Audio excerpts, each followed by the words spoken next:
আশা স্তব্ধ হ'ব নোৱাৰে আমাৰ সপোনবিলাকক আমি পম খেদি থাকিম আৰু যিসকলে চৰকাৰী কৰ্মসংস্থাপন নাপাব তেওঁলোকৰ কাৰণে মুখ্যমন্ত্ৰীৰ আত্মনিৰ্ভৰ অসম সেমি কণ্ডাক্টৰৰ ভূমিলৈ ৰূপান্তৰ কৰিব আৰু যুৱ প্ৰজন্মৰ আশাক আমি এনেকৈয়ে আগবঢ়াই লৈ যাম আজি অসমৰ যুৱ প্ৰজন্মই নতুন অসমৰ সপোন দেখিছে কেইদিনমান আগত মাত্ৰ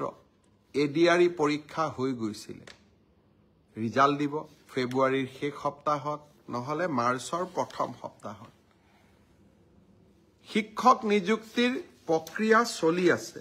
5500 শিক্ষক নিযুক্তিৰ প্ৰক্ৰিয়া চলি আছে কিন্তু মই থমকি ৰোৱা নাই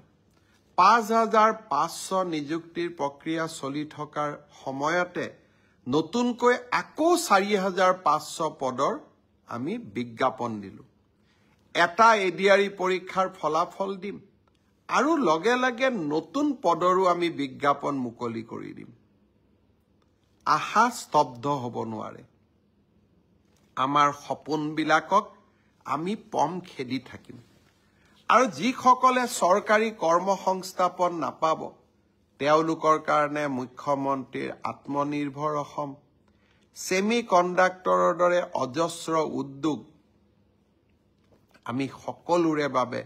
এখন সপোনৰ অসম ভূমি আমি নিৰ্মাণ কৰিম নতুন বছৰৰ আৰম্ভণিতে অলপ আশাৰ কথা কৈছো অসমত নিৰাশাৰ কথা কোৱা মানুহ বহুত আছে